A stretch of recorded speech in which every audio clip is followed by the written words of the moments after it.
Welcome to The Explainer. All right, let's jump right into this one. We're looking at a deeply fascinating and frankly massive breakdown of claims made by former CIA senior operations officer Gary Bernson. In a recent, highly detailed interview, Bernson outlines what he alleges is a sprawling, multinational operation aimed squarely at compromising the United States electoral system. Now, because these claims are incredibly sweeping and touch on some deeply polarizing political issues, our goal today isn't to validate or debunk them. Instead, we're going to strictly and neutrally map out exactly what the source material presents. We're going to break down the anatomy of his allegations step by step, just so you can fully understand the exact framework of his argument. To wrap our heads around this highly complex web of information, we've broken his allegations down into 5 key areas.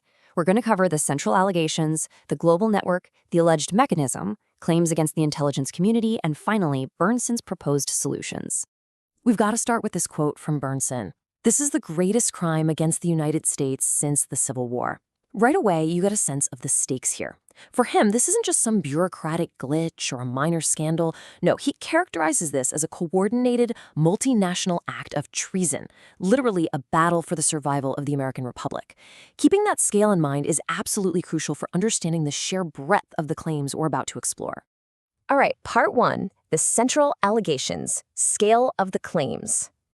To really grasp his argument, you have to look at the sheer data involved. 220 million.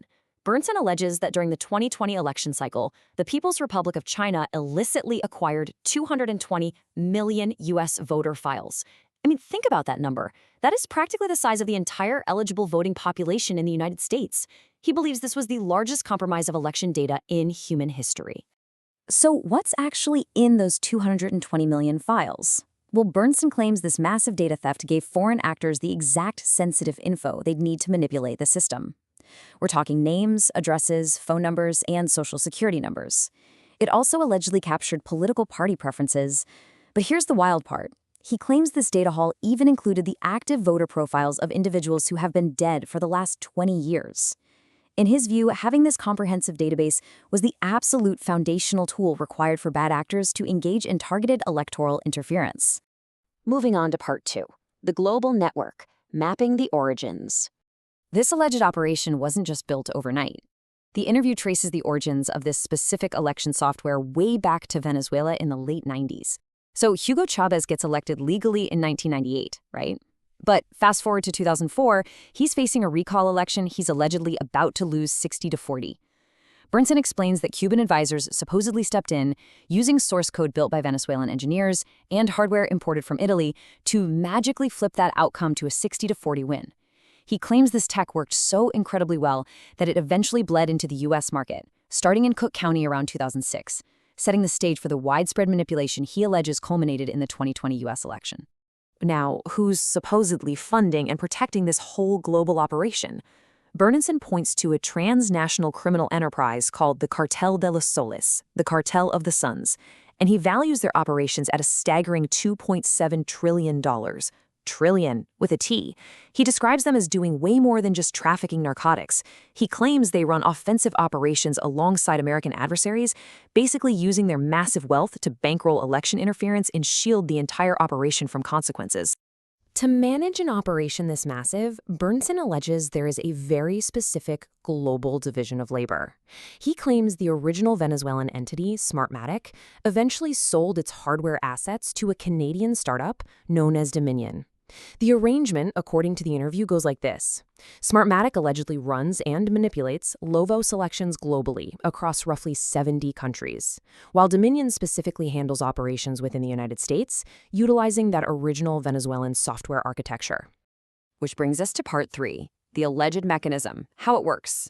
So how exactly does source code from South America end up deployed inside local North American voting precincts? Bernson outlines a highly deceptive 3-step supply chain. Step 1, the core source code is built and refined by engineers originating from Venezuela. Step 2, the actual physical hardware, the machines themselves, are supposedly manufactured in mainland China, about 60 miles outside Beijing. And Step 3, to completely obscure where it came from, Bernson asserts the hardware shipped to Taiwan to be white-labeled, meaning it gets falsely stamped and certified as being manufactured in Taiwan before it ever touches American soil. And Bernson is adamant here. This is not just some simple software hack. No, he asserts there are 14 entirely distinct technologies physically embedded into the voting machine hardware. These are allegedly designed to target the very brain of the computer, altering the tabulators and scanners. It's a system, he claims, that's meticulously engineered from the ground up, not just to change votes, but to specifically defeat any standard audit process that might follow. Here is exactly how he claims that audit defeat process plays out in the real world. Let's say batches of absentee ballots get fed into a scanner, and the machine takes a picture. Bernson alleges that the original picture is immediately deleted. Then, routing through servers all the way in Belgrade, Serbia, fraudulent ballot images, like, say, 100 extra votes for a specific candidate, are injected right back into the machine's memory. So, when an audit happens, the auditors are only allowed to review the manipulated digital images on the machine, never the actual physical paper ballots in the box. And just to close the loop, he alleges that many of the private companies hired to conduct these audits are actually owned by the Cartel de los Soles.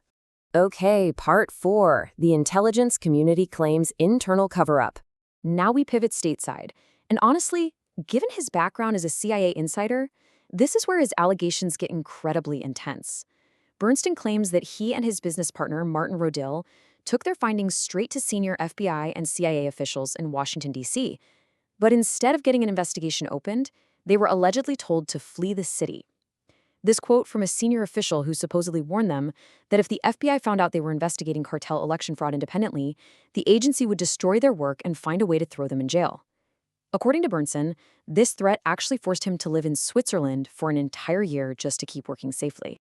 He's outlining what he sees as a deeply politicized rot inside the U.S. intelligence community. He alleges CIA analysts were watering down intelligence and omitting facts from the president's daily brief just to keep the chief executive in the dark. He even claims that when his team handed counterintelligence a list of a dozen active spies, including Manuel Rocha, who later confessed to spying for Cuba for 30 years, the CIA simply ignored them. On top of that, he claims USAID funneled $6.9 billion into an entity called CPEPS, effectively using American tax dollars to fund global election theft. Ultimately, Bernson is accusing these agencies of actively blocking information and committing treason to hinder Donald Trump and the conservative movement. Finally, Part 5. Proposed solutions, Bernson's fixes. So Bernson doesn't just lay out the problem, he has a radical roadmap for how to fix it. On the election front, he says the president needs to invoke Presidential Policy Directive 21 to classify voting machines as critical infrastructure, and then outlaw all electronic variants immediately. He wants a strict, nationwide return to hand-counted paper ballots. As he points out, if India can manage it with over 600 million voters, the U.S. definitely can. As for the intelligence apparatus, well, he claims the current CIA is beyond saving. He wants to tear out the Directorate of Operations entirely and create a new Directorate of Strategic Services. And he's also calling for a brand new MI5-style organization strictly focused on domestic counterintelligence to hunt down spies inside the government. Which leaves us with one final, very provocative thought. Bernson has laid out an incredibly detailed, systematic allegation of corruption, stretching all the way from a local voting precinct scanner to the highest analytical desks at the CIA. Whether you fully buy into these sweeping claims or not, it forces us to ask a really heavy question.